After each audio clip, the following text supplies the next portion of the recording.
Okay, very good. Thanks everyone for being here. Thanks for your patience. I was a little bit behind getting started here today.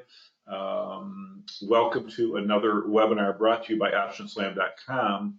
I decided that since we are in the heat of the earnings season here, I decided to do an extra webinar. Usually these webinars are done every other week, not every week.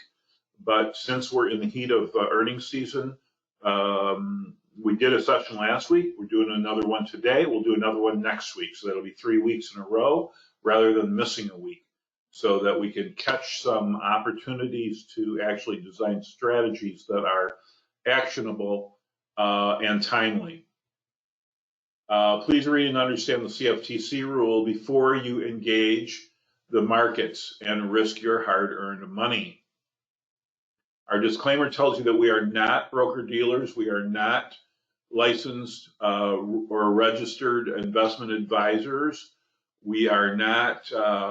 We do not provide investment or financial advice. The webinars and any trades illustrated are for educational purposes only, not a recommendation to buy or sell or engage. Educational purposes only. Any trades that you take will be of your own volition and will be based solely on your evaluation of your financial circumstances, investment objectives, risk tolerance, and liquidity needs. I am Marco, and this is my email address, optionslam.com@gmail.com. Please feel free to reach out to me, optionslam.com@gmail.com. Today's opportunity is to bring to the table what you think your stock is going to do. Sam, think about this. Amazon? Fine, let's look at Amazon. But I want you to think about your direction and timing expectations. What is your bias? Are you modestly bullish or bearish? Are you very bullish or bearish? Or maybe you're neutral. Maybe you don't think Amazon's going to move very big and you don't expect a directional bias. You want a design strategy that is delta neutral in design. Want to keep in mind that one of the advantages and edges that we have trading earnings is we like to exploit implied volatility changes. So I try to keep that in mind as I design strategy, depending on when we initiate the strategy and how long we're going to hold the position, and what do we expect implied volatility to do in that time frame. One thing I thought about recently is if we're going to, for example, if we're going to take a trade prior to the earnings event, prior to the earnings announcement, how long prior should we do that? Especially if we're selling premium, if we're expecting an implied volatility crush. If we sell premium many days or weeks before the event, we've got implied volatility build working against us, because implied volatility builds as we approach the earnings. So you've heard me say many times that I really prefer to wait until right before the earnings announcement. If I'm going to do an earnings through the earnings trade, I want to wait till right before the earnings announcement, that late afternoon, to actually put on the trade. And I usually cite the reason is because then I know where price is going to be. If I put the trade on 3 days before or a week before or 2 weeks before, I don't know where price is going to be. And therefore, it's hard to determine what strikes to choose.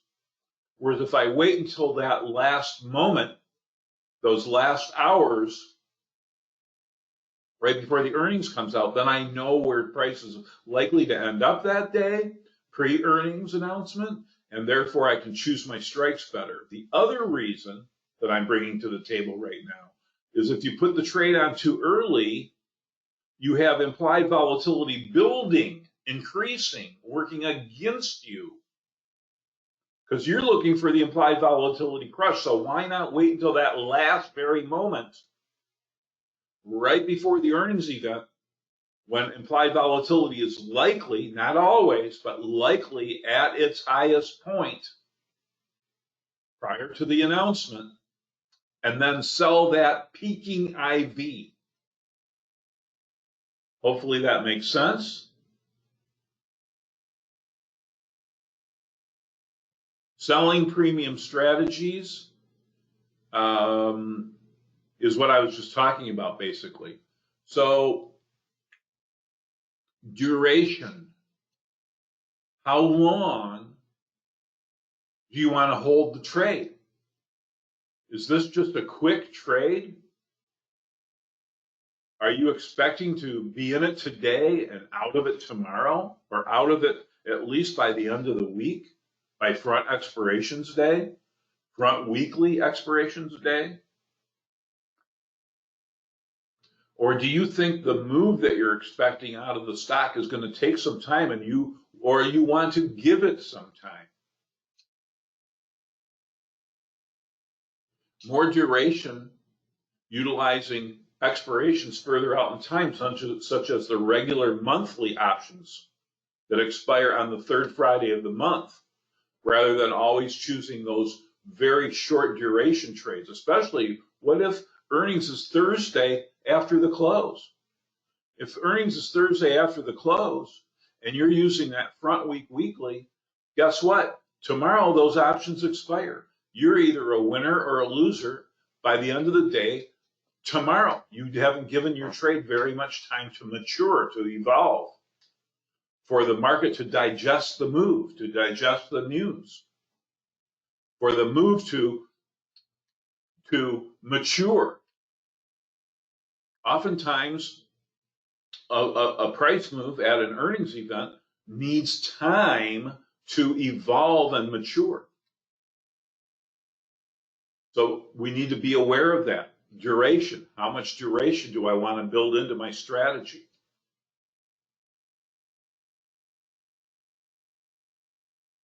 Considerations when designing option strategy are expectations. What do we expect in the way of direction, distance? How far do I think the stock is going to go?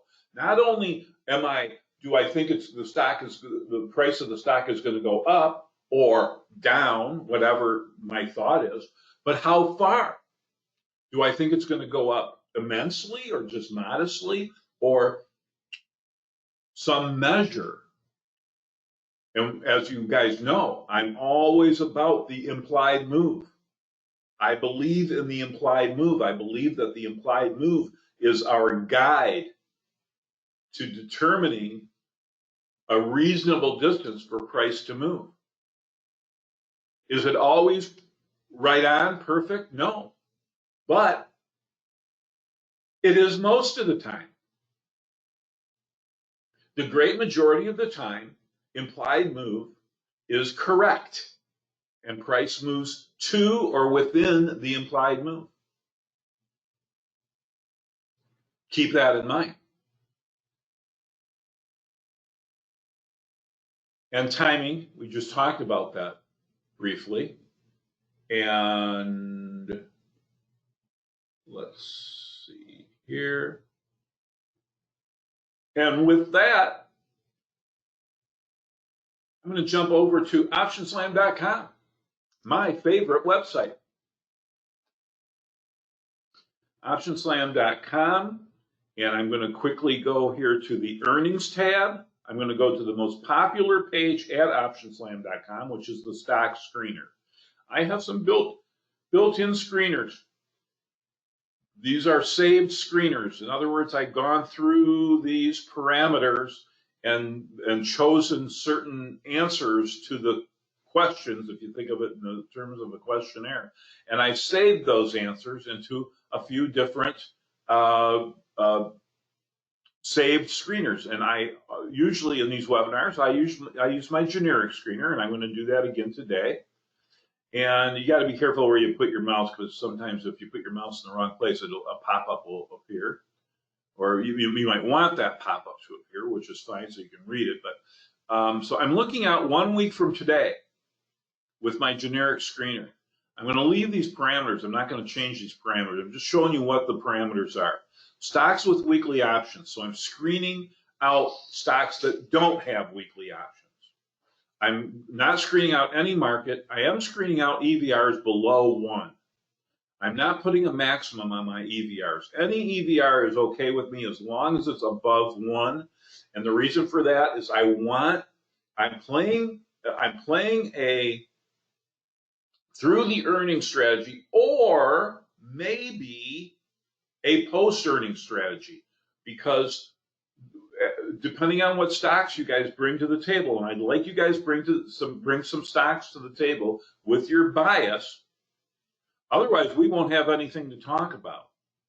If you don't bring type into the chat room some stocks, some symbols that have earnings coming up this week, and whether you're bullish or bearish or neutral, and how long you expect that move to take. What's the distance of the move? Whatever details you want to provide, just so that we have something to work with within which to design some strategy.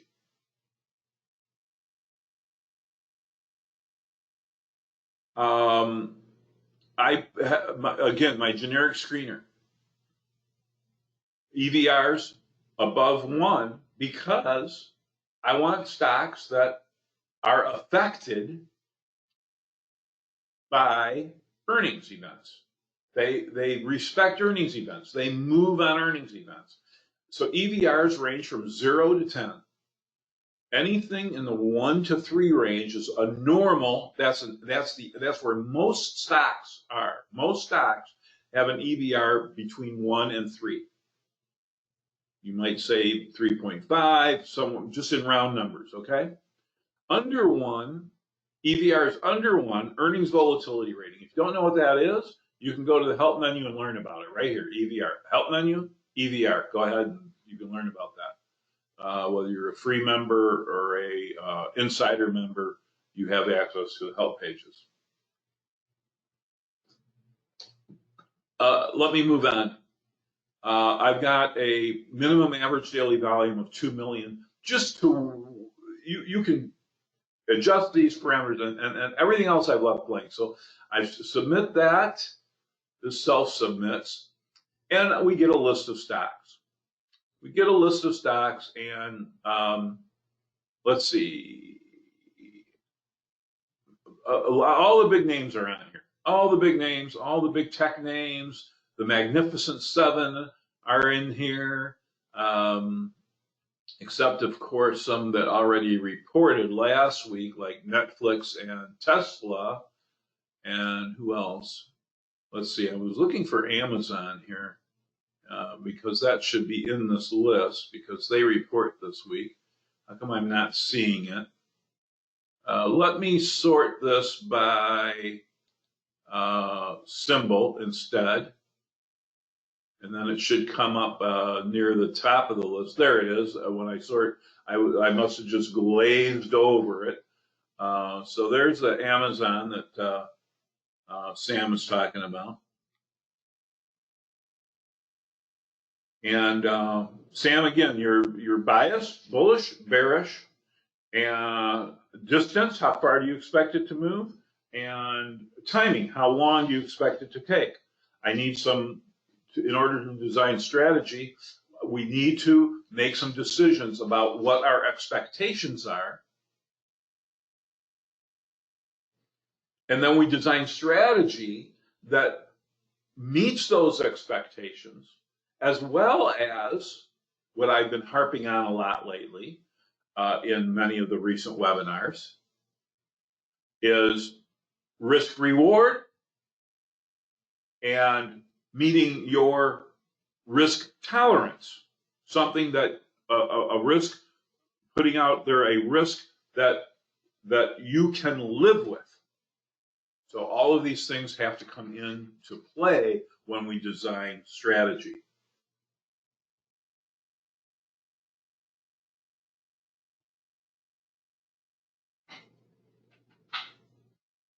Okay, so there's our list. I'm going to resort that back by earnings date. Okay, I'm going to resort that by earnings date, that same list, and see who we got coming up. So General Electric is tomorrow before the open. Okay, General Motors tomorrow before the open. Verizon tomorrow before the open, etc. Okay, etc.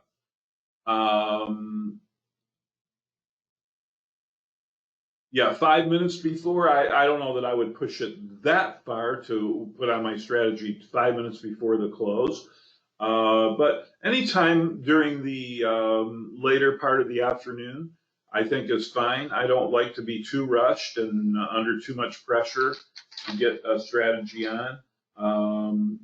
Anytime in that last couple hours, I think is reasonable, depending on depending on the circumstances.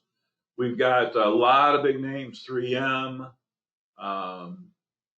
Visa, Texas Instruments. By the way, you hover your mouse over these symbols and you get some recent. So one of the things that one of the themes at Option Slam is that knowledge is power.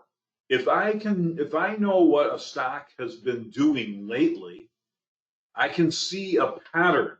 I might be able to notice and recognize a pattern. When I pull this one up, Texas Instruments, and I notice that the pattern is that on the last 4 most recent earnings events, they have lost value. The stock price went down 5%, 3%, 1%, 2.5%. 4 earnings in a row. The reaction by the market participants was to sell that stock. Okay? So there's a quick pattern. But for more information, for more detail, we can simply open the link in a new tab. Let's do that with Amazon. Let's find Amazon. So Amazon is, I think, Wednesday after the close, if I remember right. So that would be the 26th. Let's see. Yep, there it is. Amazon after the close on the 26th. There we go. All right. So, this pop-up will change depending on where you put your mouse. So you can just get a quick glimpse of a whole bunch of stocks here in a hurry. Okay? But then if you want to dial in on any one, right-click on that stock and then open in a new tab. Now I'm going to go to another page while preserving my list. Now I've created a new tab that is specific to Amazon, and all of these different links in the black bar are now specific to the stock that I just opened a new tab up on. So implied move, I mentioned implied move. I've got a weekly implied move of 7.3%. That's 7.3% of the stock price. That's if I'm going to decide on a time frame of trading the options that expire this Friday. I want to be looking at the strikes that are about 7% away from where stock is trading now. If I want to look at the monthly options and I want to give my strategy some more time, then I'm going to be looking at the third Friday of the month. And because we just had a monthly expiration cycle last week, the next month is 4 weeks out, or is it 5? I'd have to look at a calendar. And so therefore, the monthly implied move to the third Friday of November is a full 10% implied move. Okay, So if I'm going, so depending on whether I'm going to use front week weeklies that expire this Friday, I'm going to use 7% implied move to help me choose my strikes. If I'm going to move out to the monthlies, then I'm going to use 10% implied move to choose my strikes. So obviously those are going to be two different sets of strikes, right? As I scroll down here, and currently I'm on the earnings history page here. I have the trend analysis page, implied move weekly page, implied move monthly page, post earnings page. I can't go into the details of all of those pages, but if you go to the resources tab, those of you who are insider members, you can go to the resources tab and you can go to Option Slam webinars and see a whole bunch, years of back archived webinars. Archived webinars, years worth. I don't even know how many years I have in there. I probably should go back and clean that up and get some of those oldest ones off because they get stale, you know, as time goes by. Some of them never get stale, but many of them do, depending on the topic and the subject matter. So without going into too much more detail of what's available here at the website, I'm going to go to only one page right now. I'm not going to go, I've got quite a few webinars focused on implied move weekly and implied move monthly pages. But also there's webinars that focus on the post earnings page as well. But I want to remind you, we do not have to trade Amazon as a through the earnings strategy. If I don't have a bias, if I don't have a feel for directionality, if I have no idea if the stock is going to move big or small or not at all, I might want to wait until after the earnings comes out and then design my strategy and do a post-earnings play. And this page at optionslam.com is the post-earnings page, which again gives you a set of statistics as to how did this stock behave after earnings. The one day, we already have that information. We saw that was available in great detail on the earnings history page.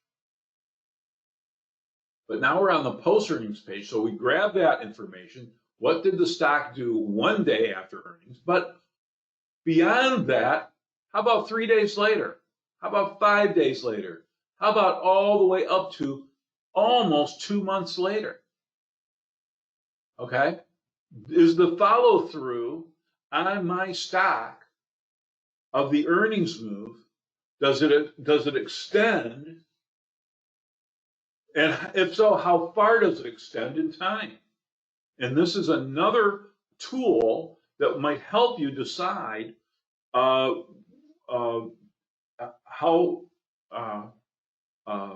what expiration cycle to use. Okay, whether you want to use the front week weekly or the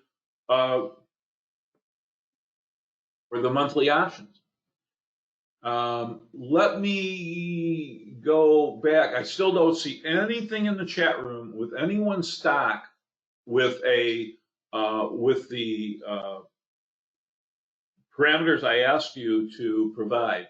That is your expectations in the way of direction, distance, and timing.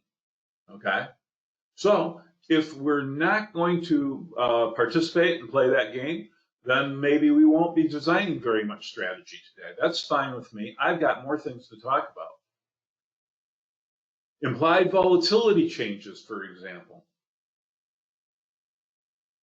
Just to expand on the directional bias, am I a bear or am I a bull? Which way do you expect stock to go? And once you decide which way you expect the stock to go, or at least the way you're willing to place a bet on it, how far do you expect that price move to be? The operational Greeks that have to do with directional bias are delta and gamma. I'm not going to get into talking about all the Greeks today, But I want you to know that when we design option strategy, we need to be aware of what the Greeks are, and we need to watch those Greeks in designing our strategy as well as managing the strategy once that earnings news comes out, or in the case of the post-earnings play, once the move starts to mature. The next thing that is of utmost importance is timing. How long do I expect it's going to take for the stock to reach my targeted price area? If I'm a bear and I expect the stock to move big to the implied move or beyond, then I can design a strategy to that. But how long do I think it's going to take to get there? Is it going to happen overnight, or is it going to evolve over a period of time, a period of days or weeks? This is going to guide me into my expiration cycle choices. The operational Greek in this case is theta, also known as time decay. Okay, great, Jay. Thanks, Sam. We'll get to that right now then. Last but not least, though, before we move into designing strategy, implied volatility. Implied volatility is paramount in earnings strategies. We need to understand that it has a very strong,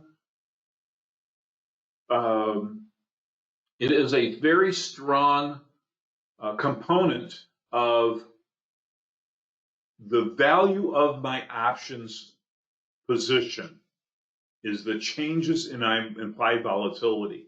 And that's what I was talking about in the beginning. It's important to, in my mind, in my way of thinking, to not put a through the earnings trade on too long before the earnings event. I'm not going to put my through the earnings trade on 3 days before the earnings. In most cases, I shouldn't say I'm not going to do that, but in most cases, because there is the time decay as well. So there's implied volatility build and time decay are opposing forces as we approach the earnings event. Let me move on. IV build is a consideration. We just did a webinar that talked about implied volatility build versus we often talk about implied volatility crush, and the operational Greek here is vega. One last thing about implied volatility. It is not as straightforward. It is not as easy to wrap your head around implied volatility. It's not as black and white as direction and time. Because implied volatility, this graphic here, this visual, kind of indicates and illustrates to us the three-dimensionality of implied volatility. There is how much in the moneyness, how much in or out of the money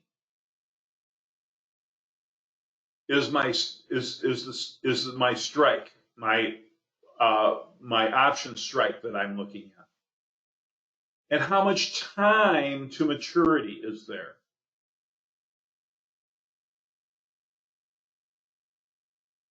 And beyond that, is my strike a put or a call? Not illustrated necessarily in this graphic, because there is a volatility skew that is often very apparent in an options chain between the puts and the calls. And whether my option strike is in the money or out of the money, and where that implied volatility falls on the IV scale. So having said all of that, let's get over to the Thinkorswim platform, and we'll go to Amazon, and let's go to the live even though this is a simulated trading platform, it is a real-time data. So it is the live options chain that we'll be working with here today. And let me suggest to you, if you don't have Thinkorswim,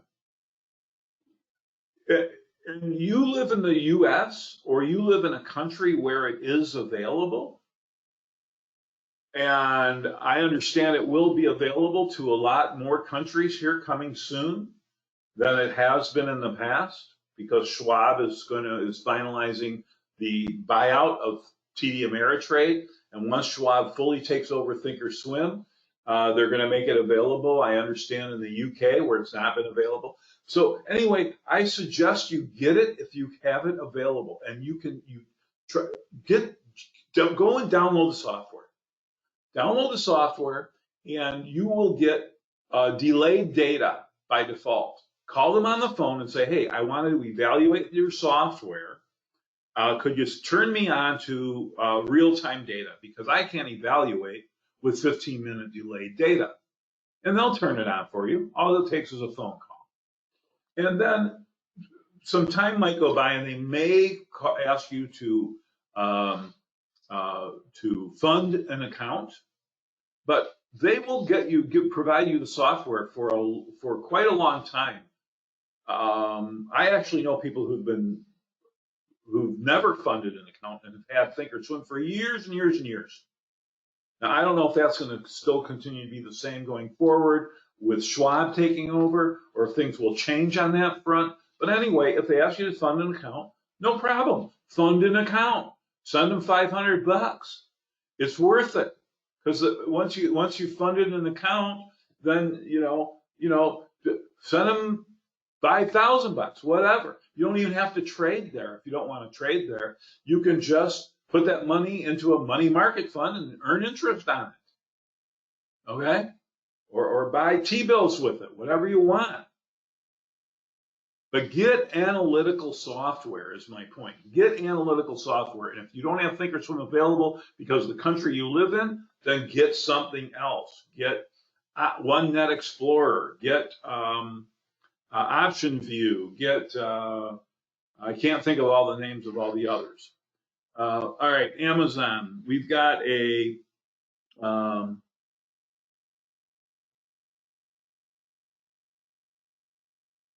bullish immediately bias. Front week weeklies, that's easy. Expecting a bull move. Let's look at the price chart. Let's see where Amazon is. Here's a daily price chart, 1 year. So here's 1 year of history. Obviously, Amazon's been in an uptrend. It's consolidating here. It's consolidating and going sideways for the last 3 months. Okay, and I would even be now. It's very dangerous. Let me say this: it's very dangerous to apply technical analysis to earnings events, because earnings events trump everything.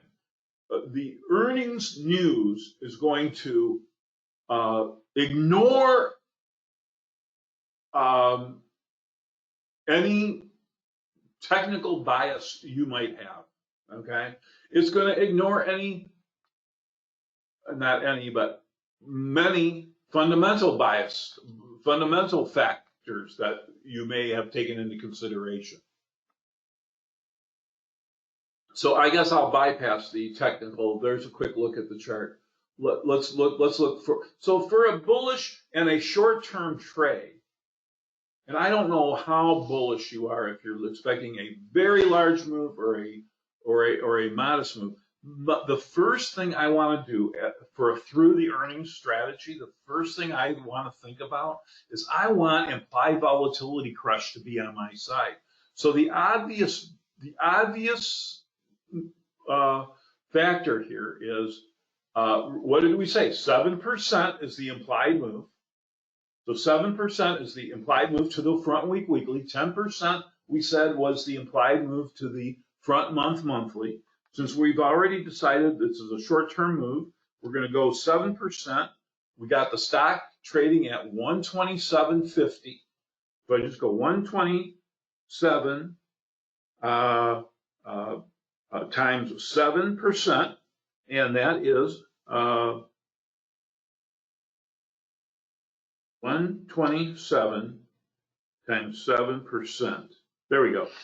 Is about $9. Okay, so about a $9 implied move. Okay, so all I did is I took the 7% implied move from optionslam.com and multiplied it by the price the stock is trading now, and I found out that's a $9 move. The market is pricing in a $9 move. What else did I say? I said that most of the time stock moves within the implied move.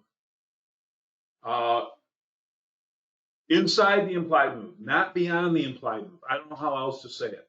So if I go to 127 and I'm looking for a bullish move, I want to take 127 plus the implied move of 7%, which is $9, add that to the price of 127, and go to so I'm just determining what my strikes are. Where do I expect price to go, basically, from the information that that the trader has provided in the chat box? We're expecting a bullish move, and we're expecting it to happen fast this week, maybe even as fast as the day after the earnings event, right? Might be just a gap up type of a move. Where is that going to go? I'm going to say let's target 127 plus 9 would take us to the 136 strike. So 136 is the bull strike. Now, if I want to take advantage of implied volatility crush, I can't just buy the 136 strike. First of all, I wouldn't want to buy the 136 strike, because if I buy the 136 strike call, what's going to happen? I'm going to have a risk profile that looks like this. Let me blow this up and get this on screen. I would need price to move to 137.17 just to break even. That's beyond the implied move. But I'm not going to buy the 136 call, because I got to not only get to 136. If I buy the 136 call, that's the implied move, fine. But I got to pay and cover the cost to buy that call, which is all extrinsic premium. It's all time value. $1.17, so I need the stock to go from 136 up to 117.17. 137.17 just to break even. And if we expect the price that is to usually move inside the implied move, then this is setting yourself up for a loser. So I don't want to do that. Instead, what I want to do, not only that, but IB is going to crush, right? IB is going to crush, and I'm not going to kind of hurting for time here to model that in. So what I would rather do is, since I don't really expect price to go zooming past 136, and I know implied volatility is going to crush, I'm going to go to the other side of the table, and I'm going to take the 127 minus the implied move. That would take me down to the 118, and I'm going to consider selling the 118 put. Because what's going to happen if I sell the 118 put? My risk graph for selling the 118 put. Now, this is a naked put, and be aware of the ramifications and the risks in selling naked options.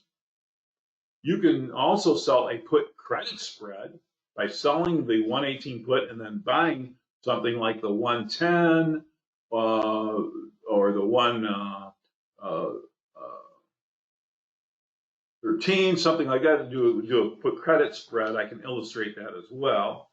We know we're not going to do that call. Take that off of the table. Let me take a couple things out of this. Let me delete these here. And price is currently at the 127, so I'm going to delete this price slice here.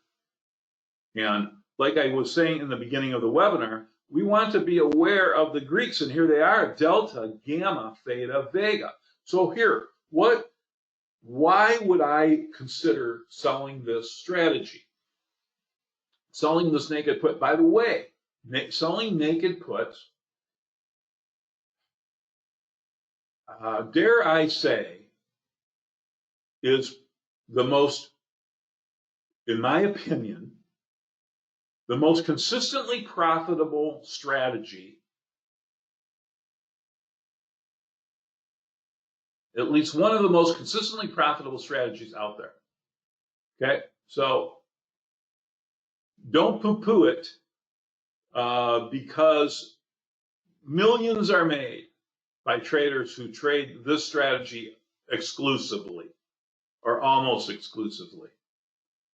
Let's put on the duration in the terms of one standard deviation, and that would be the October 27th. We'll put this up. So now what I've included here is what is the implied move, not the implied move, excuse me. What is the one standard deviation, this shaded area now? And what is the probability of profit? So if I take this slider and move it down to the break-even point, I can see that the probability of profit, the theoretical probabilities, are 96% probability of profit that this strategy will be a winner come this Friday. The theoretical probability based on 68% probability range, that's one standard deviation, based on that, and based on where the break-even is of this strategy, and based on, so the one standard deviation is a shaded area, and this, you can see that our break-even is well beyond one standard deviation by using the implied move. We use the implied move, $9. So there's one strategy to consider. And let's go back to the Greeks. What is the delta? Well, if stock goes up, let me free up this price again and take price back to where it is now. Okay, so here's where price is currently right at the moment. We have a 18 delta. So this is the today delta. This is the purple line. So this is how much my strategy will profit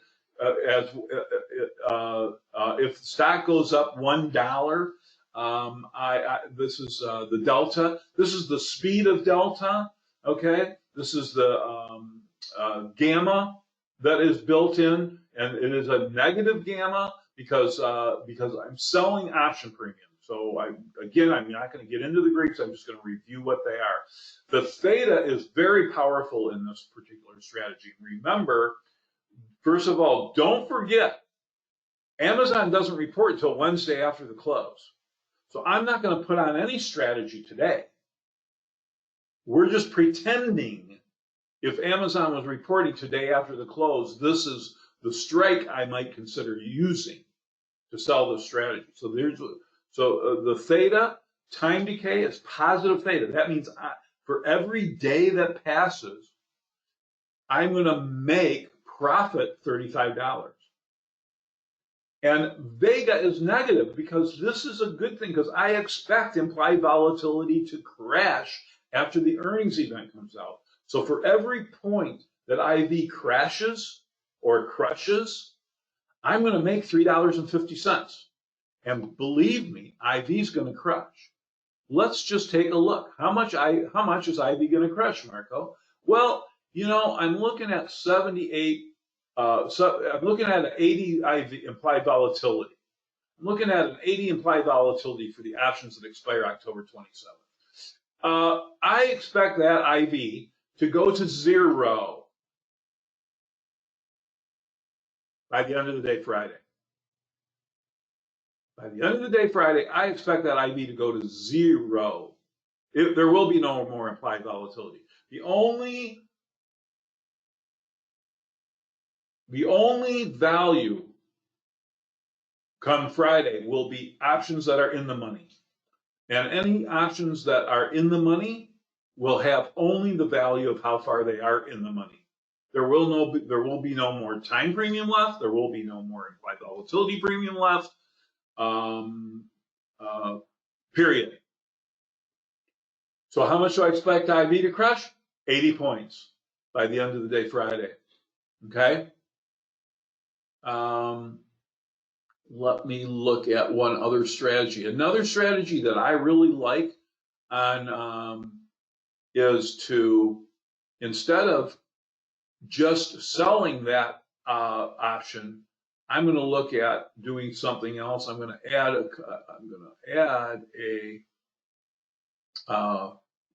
I'm going to sell two of those, and let's see. And then I'm going to go into the options chain, and let's see if I sell two of those. Let me do it this way. Let me just start fresh. I'm going to do a ratio spread. Let me sell a back ratio, also known as a front ratio. So if I sell a back ratio, some people call that a front ratio, or some people call that a reverse back ratio. However you want to think about it. All right, so there is a simple one strike apart. Now this doesn't bring in quite as much credit as the just selling the naked put, but I am selling a naked put. I'm selling a naked put. I'm buying one and covering one, but I'm selling one more. You see that? Buying one. So one of these shorts is covered by the one that I bought, but the other short is not. It's naked. So let's look at that in risk profile. Now, the advantage to this strategy over just selling a naked put is that if price does move the implied move, it's down here to the 117, 118 area, or even the implied move is 118. But if price moves down to 117 or 116, even slightly outside of the implied move, not only have a chance to have the credit profit, but I get an opportunity to have an additional profit from my 118 strike being in the money come expiration day. So my 118 strike becomes in the money when price goes below 118, and that means all the way to 117 where I'm short these two contracts, I start getting a boost in profit. What do I give up for that? I give up a little bit of front. If I'm right about direction, I don't get quite as much premium. I only get $73, but that's okay because you see how I'm putting the probabilities. I'm putting the probabilities more and more in my favor. Let's move this price slice. Where'd my price slice go? Here it is, way up here. Let's move it now down to break even. Now my break even. Now my probability of profit has increased even more with this strategy to 98.5%. Okay. All right. So there's a couple strategies. Now, you might say, well, I just want to keep it simple, Marco. I don't want any of this naked option stuff and naked. I want to keep it simple. I want to just buy a call. Well, I'm going to implore you, don't buy a call, not by itself. If you're going to buy a call, I already showed you that buying the 136 makes no sense whatsoever. But buying a 130 slightly out of the money, well, if I expect price to go up, and I expect it to go up fairly substantially, possibly as much as even towards the implied move of $9, well, then that would take me all the way up to the 136. Geez, my 130 call will be $6 in the money come expiration day. If price actually moves all the way up to 136, think about this, stick with me here. If I buy the out of the money 130 call and price goes all the way to 136, the implied move, and closes there on expiration day, this coming Friday, then my 130 strike is going to be $6 in the money. It's going to be worth $600. Well, I had to pay $3 for it. Okay? I'm paying $3 for it. So the profit will be $300. I'm saying in round numbers, okay? Obviously, I'm not exact. It's 325. So just to not have to do the math, I'm just in round numbers. I'm saying I'm paying $300 for it. Yes, I see it's $325. and it's going to be worth 600. So I'm going to be making almost $300 profit on a $300 risk. Well, that makes sense, except the problem with this is, let's look at the Greeks. What if price doesn't make it all the way to 136?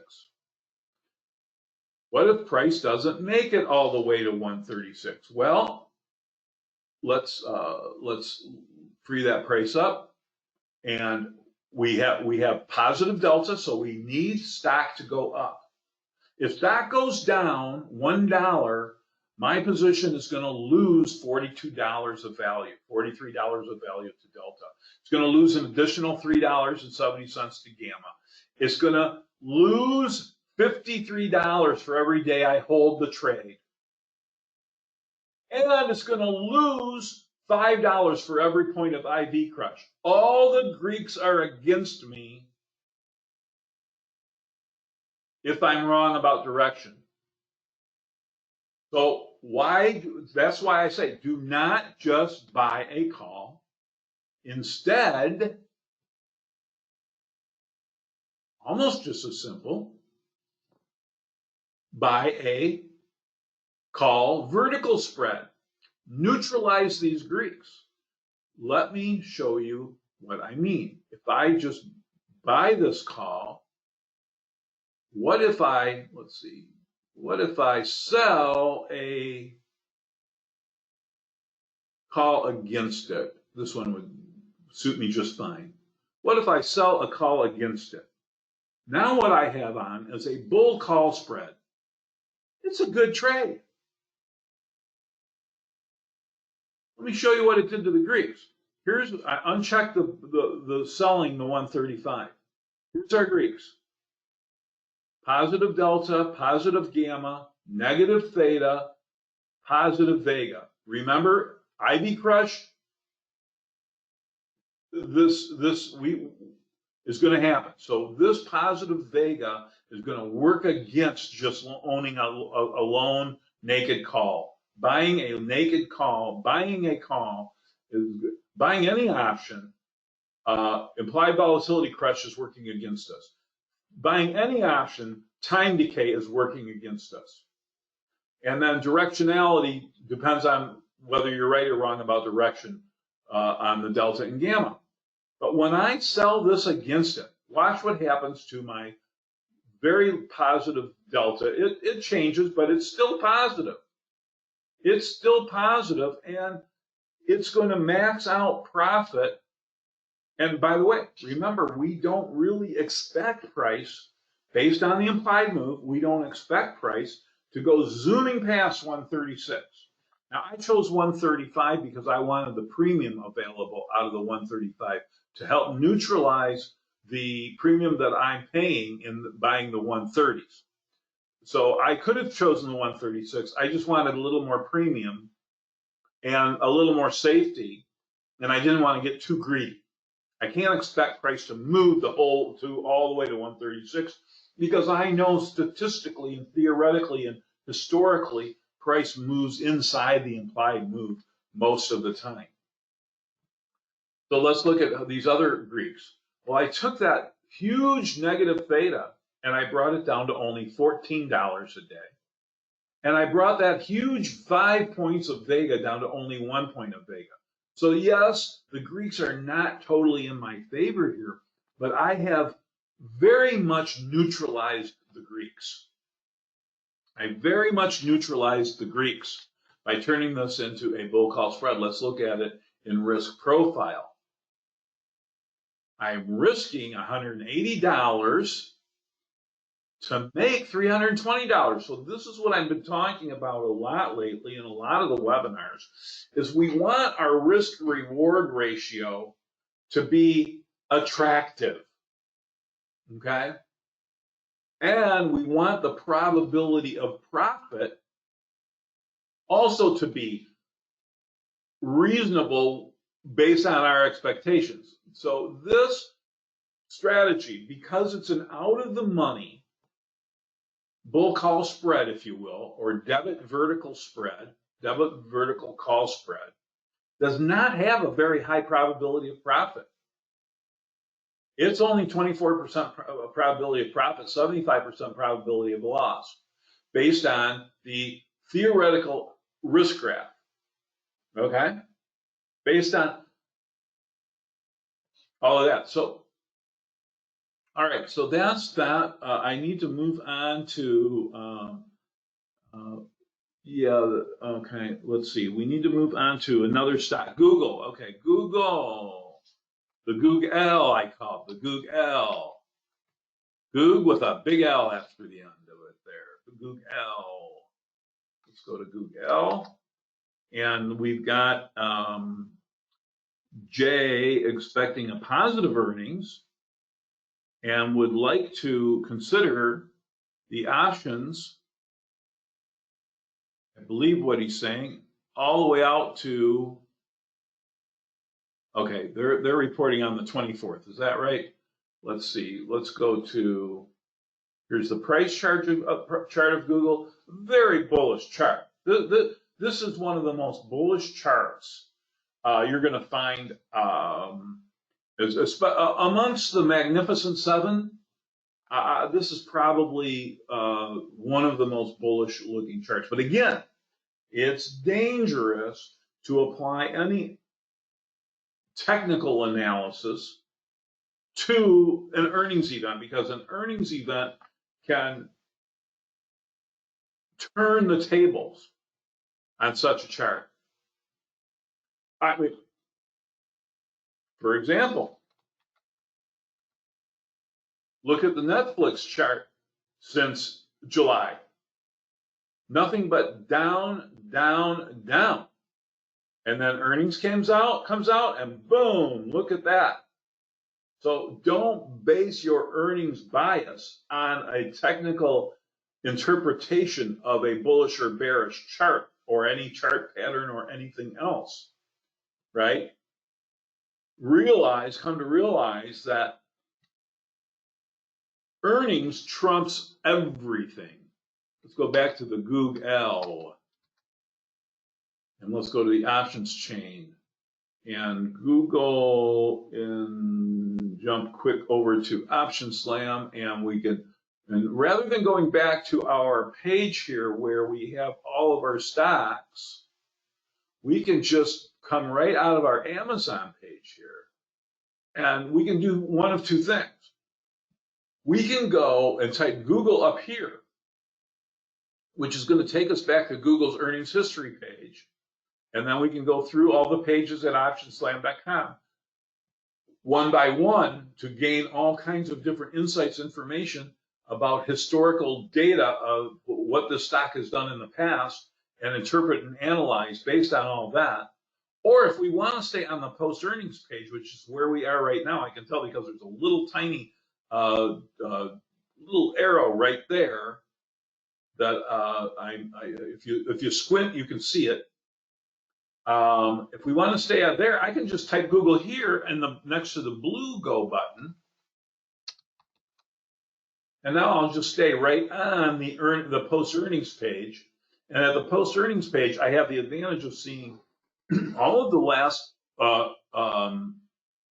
earnings one-day moves, but also in case I want to wait until one day later before I put my trade on, I can wait and see what the actual move is, and then I can refer to this data to see if that move extends, or maybe I should do like a maybe if the one-day move is up 6, and then it goes up to 8, but then it goes back to 5 and to 7 and to 6 and to 7. It's really going sideways, isn't it? I might. And if I determine that that's a pattern, which I'm not necessarily seeing that in this particular stock, but I can find it if I look for it. I see it down here. I see it here. I see it basically here.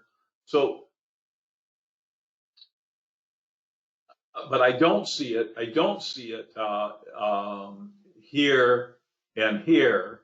Okay, so et cetera. But my point is, if I wait till one day after, I might say, oh, you know what? This would be a good trade for. I could put an iron condor on here, if they have a modest move of only 5% in one day, which is about half of the implied move. What's the implied move? No, actually, implied move weekly is 5.7%. Implied move weekly is 5.7% this time around, which is exactly what they moved last time, one day. Just coincidentally, you can go to the implied move weekly page to garner more information about that. But anyway, the implied move is, we're just gonna call this 6%, and let's go design strategy. All right, so 6%, a bullish move on Google. Add simulated trades. We're gonna go the short-term time frame here again, and there's all kinds of strategies that are gonna meet that very minimal amount of information that I've been given, okay? All kinds of strategies. The more information I have to design a strategy, the more precise I can get with the right strategy. With only I'm bullish and I expect it to happen fast, you know, I can show you all kinds of strategies that are going to profit from that. So one strategy that I've been suggesting lately that I think is a good one to put into your toolbox is the risk reversal. So let's do a risk reversal on Google, and the risk reversal will even neutralize Greeks even further than just doing a bull call spread or a debit call spread. So we're going to be bullish here. So we know that the implied move is about 6%. The stock is trading at 137. So 137 times 6% is about an $8 move, okay? So we're looking for an $8 move. Well, with the risk reversal, I typically only want to I want to design my strategy at about half the implied move. So if it's an $8 implied move, I'm going to go half of that. I'm going to go to the 141. And I'm going to go halfway to the implied move, and I'm going to buy a vertical call spread. Now I want to make that a little bit wider to improve the profitability of that, because there's not much profit here. If the debit is only 30 cents and I'm $1 wide, that means there's only 70 cents of profit. So I want to go to, and the reason I might as well go all the way out another. Let's see, I did the 141. If I go all the way out another $4, that would take me to 145. I'm not gonna go quite there. I'm gonna go to the 144 because I want the premium and the Greeks neutralized a bit better. Whoop, let's see, I did that wrong. So let me try this again. I'm gonna go buy a vertical, 141, and then I manipulate this manually down here by 145. There we go. 141 by 145. Let's look at that by itself before I show you the rest of the risk reversal.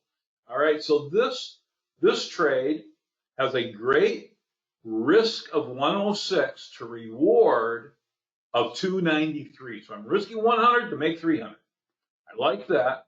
It's an out of the money vertical spread, which means that it doesn't have huge high probabilities of profit. I'm going to improve on that. By going to the put side now and selling another bullish vertical spread. I'm going to sell a vertical put spread. Okay, now this is a defined risk strategy. The risk reversal is a defined risk strategy. Unlike selling naked puts or selling front ratios, this one is selling a put spread. So I'm going to go 137 minus, I'm going to go about the $4. So I'm going to go down to the 133. I'm going to sell that 133 and buy the 129. That doesn't quite get it. I'm going to have to manipulate that just a bit further. I'm going to 133. There's a couple ways I can do this, but I'm going to do it by going to the 128. Okay, that solves my my requirement. My requirement is that I do this trade for a net credit, and I'm going to show you why. But notice that I'm bringing in $1.13 credit for the bull put credit spread, and I'm spending $1.07, less than the $1.15 credit, on a bull call debit spread. Okay, so I get a net credit of 8 cents here. Now let's look at risk profile, and let's look at out to the 27th, which is this Friday. Well, you can see by the shaded area that I have almost all of the shaded area covered without losing any money. Only to the shaded area, which is, by the way, again, the shaded area is 1 standard deviation out to the end of the day, expiration date. Actually, the way Thinkorswim does that, let me move this out to the 28th. Yeah, I think you have to move that out. I'm a little confused about that, honestly.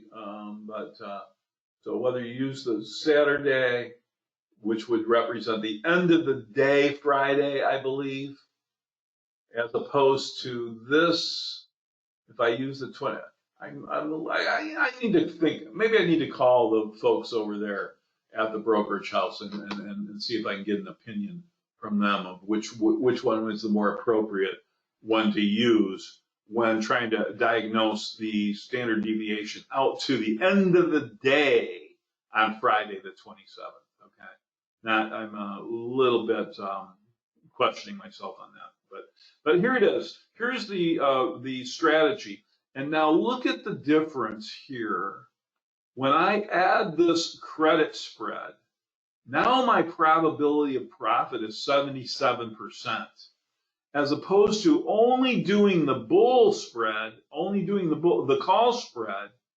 Now my probability of profit is down to only 16%.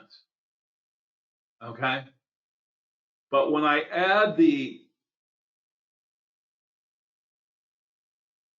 now granted, the amount of profit isn't very much here if the stock goes sideways. If the stock goes sideways, the profit isn't very much, but at least you got commissions covered, right? And a couple dollars in your pocket. But let's look at the Greeks. Let's look at the Greeks, and then we'll have to wrap this up. Now we can do this again next week, but I need more participation from the audience here. Need more participation from you folks in bringing to me stocks, your opinion of what you expect the stock to do. All of those things we talked about in the PowerPoint slide. The webinar is recorded, and a copy of the recording will be going out to everyone who registered. And that will go out tomorrow.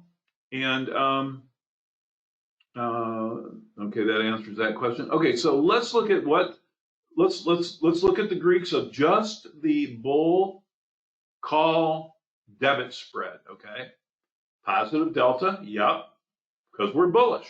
We want positive delta. Positive gamma, working for us. Theta is kind of working against us to the tune of $14 a day. And Vega is going to work against us as soon as, let me make sure I've got let me reset parameters and date here. Let me go here and make sure that I don't have anything. Okay, all right. And Vega is going to work against us once the earnings news comes out, because now, granted, we've neutralized Vega substantially over just buying a call. Okay, by turning this into a vertical call spread, we've neutralized Theta and Vega already, if you were to compare it to just the buying a naked call. So we've already neutralized those Greeks substantially. But when we add this credit spread, we neutralize those Greeks another factor. Okay? We improve our theta and vega picture again from -14 and about a 2 to now only -6 and less than 1 on the vega picture front. Okay? All right. Well, folks,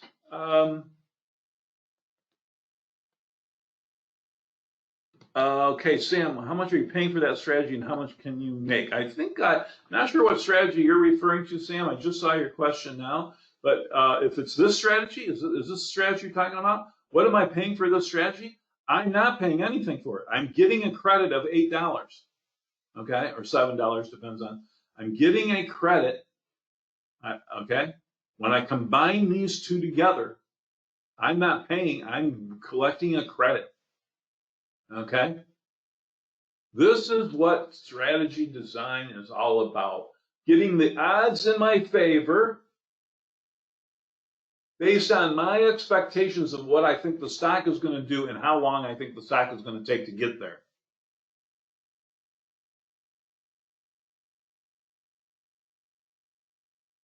First one for Amazon. Well, I don't remember what the first one. The first one for Amazon, the very first one for Amazon was, let's go back. Okay, so the first one for Amazon was selling a naked put. Pretty sure that's where I started with Amazon. Was sell. Let's see, I'm pretty sure I started with sell, if I remember right, was the 118 put. Let's just look at it, see. Okay, now how much am I paying for that? I'm not paying anything for it. I'm bringing in a credit of $1.10. I have risk, unlimited risk in selling a naked put. To the October 27s for a visual of where is one standard deviation. Come on, Thinkorswim, cooperate with me here. I'm just trying to blow this up a little better so it's easier to see. And so there we go. Now we can see the numbers. We can see, let's see, where's price? There's price. So anyway, this is selling a naked put. I did a front ratio. Those trades actually bring in credits. We're not buying those. Those trades take advantage of implied, let's see, they have negative vega. So that means I'm going to make money when implied volatility crashes. That's going to help my strategy. I have positive theta. That's going to be good for time to go by. This is why I like selling premium as a through the earnings strategy. Okay. Directionality, I got my direction is working for me. I'm positive delta because I want the stock, I expect the stock to go up. So I'm going to make money for every dollar stock goes in this direction. However, even if I'm wrong about direction and price goes this way, even beyond one standard deviation right here, I still make money. Only if it goes beyond my strike and the credit I received, 118 be 117, 116.90 is where my break even is. And then I have theoretical unlimited losses to the downside. So, okay. Thanks everybody for being here. Thanks for your great participation. I'll look forward to seeing you again next week. Let's do it again. Let's come next week with your stocks and your bias.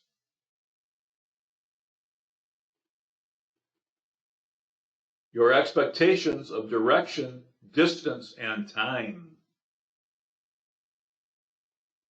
Goodbye for now, and wishing you all good trading.